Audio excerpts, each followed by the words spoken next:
Shall we have a look at one of them?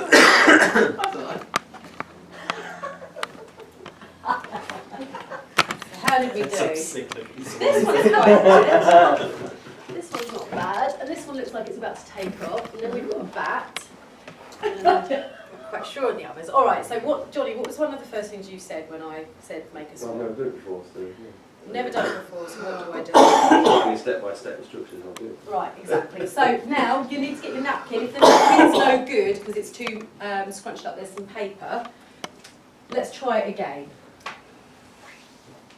Okay. Can we turn the volume up on the TV? Yeah. It's quite...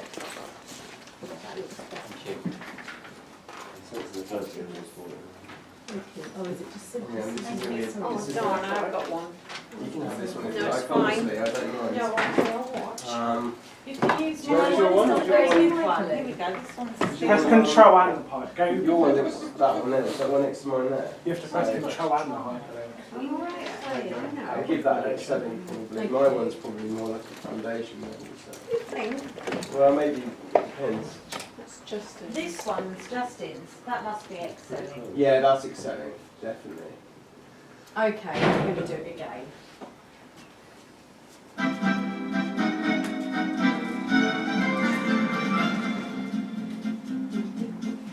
Oh, look, we can upgrade later. Oh, look! My name is Luigi, and I'm the maestro on the art of napkin folding. What we're doing today is a demonstration of napkin, which comes from my book, Luigi's Language of Napkin. I'm not sure if it'll What we're work. doing now is a swan.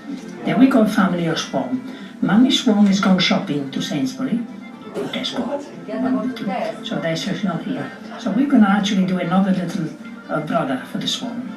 Okay, we take this napkin and we fold it in half. Right? Now it's important to have this line because the line indicates the shape of the swan, which is going to be this one in here. Okay? Now, I'm using a lot of folding with my hands in here. You make certain that your hands are always clean whenever you do napkin folding. So you open the napkin, right? And having opened the napkin, you take this section and you go into 3.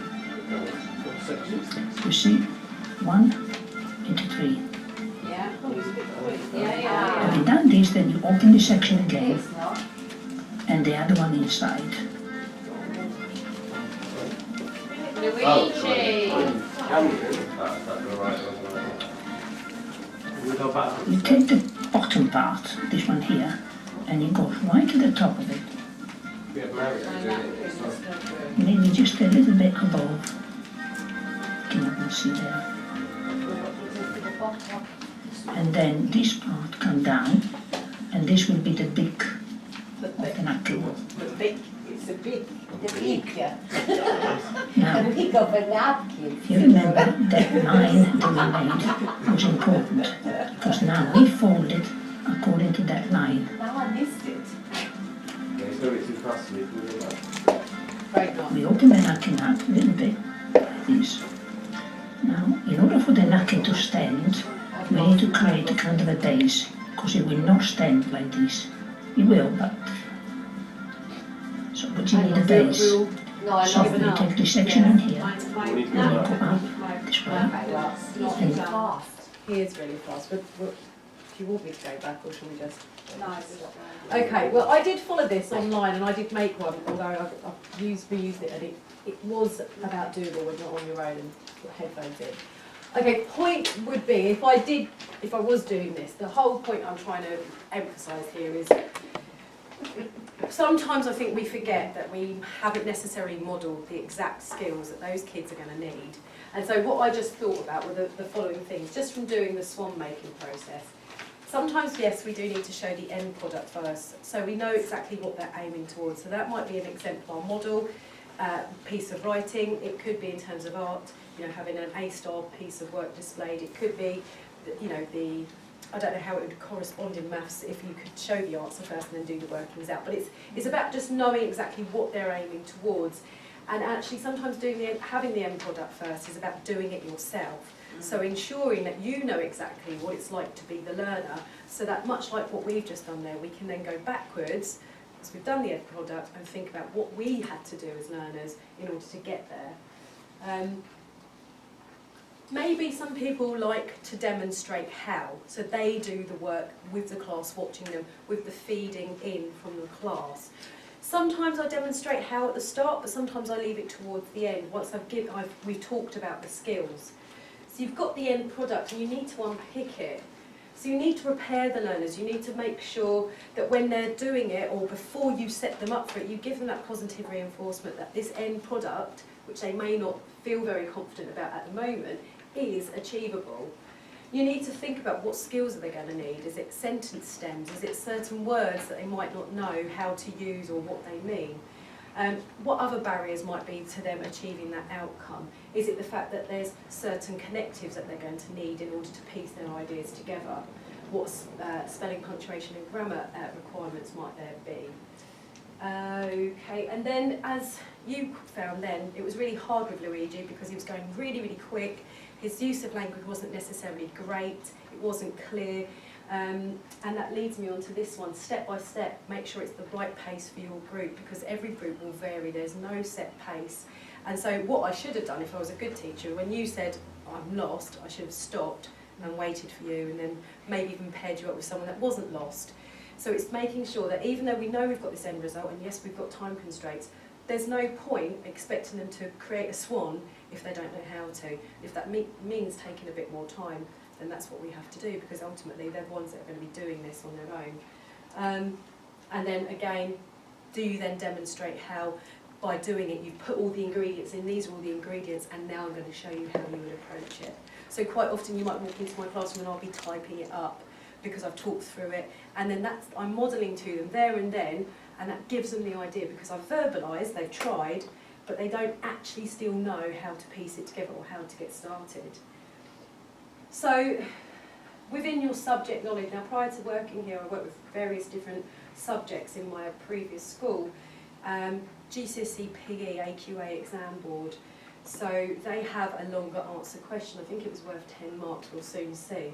So the learning objective here is to understand how to achieve full marks. That is about going through the mark scheme and looking at these models, and synthesise my knowledge by writing my own answer. So it's applying, so it's learning and application.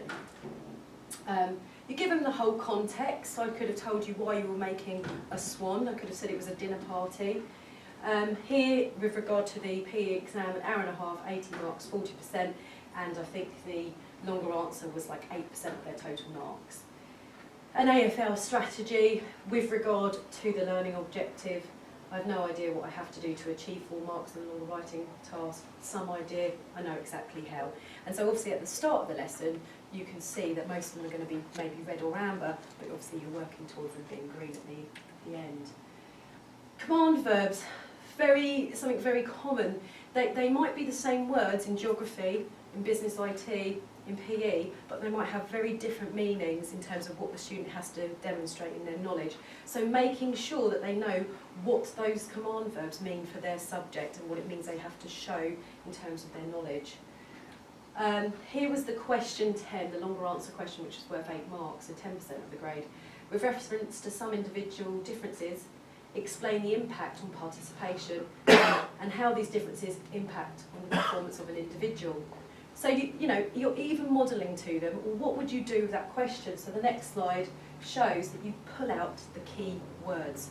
And it might seem commonsensical to us, but you have to it's almost like training your learners. Okay, and there you would then go to the next stage, well, what would be the command verbs there? So then you dissect it more. What is it asking? Let's break this down into really simplistic language. So refer to some individual differences, explain impact on participation due to differences, and lastly, how do the differences impact on the individual's performance? So, it's from the big question, breaking the question down and breaking it down again. So they really do cover all the aspects that is required of them.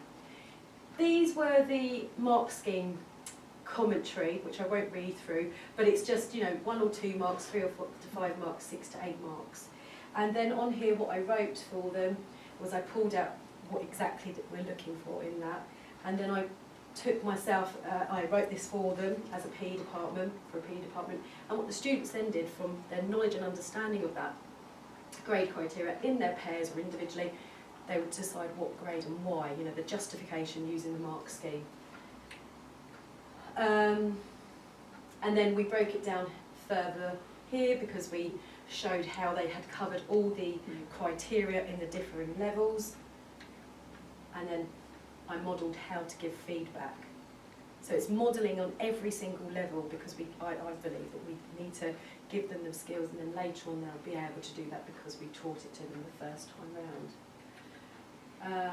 And then, you know, just seeing who said what, level 1, level 2, level 3. Here was a different example. This time, this example focused basically more on the use of connectives in order to piece their example together. Okay, so we've covered the content, now we're covering the use of SP&G in order for them to ensure that they are, you know, hitting that as well.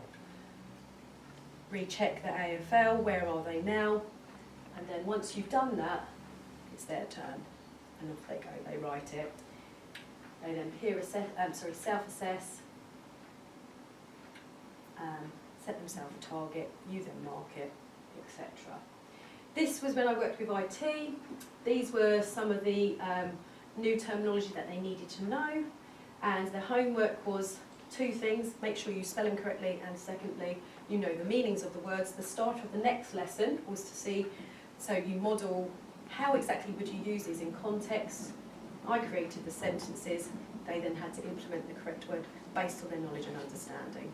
So I'm modelling to them that this is how you use them in the context of a sentence. Point in me showing you those 2 things is that I'm not talking about models just have to be an end result, it's about every step of the way. I think that is the end of my 15-minute forum, so thank you very much.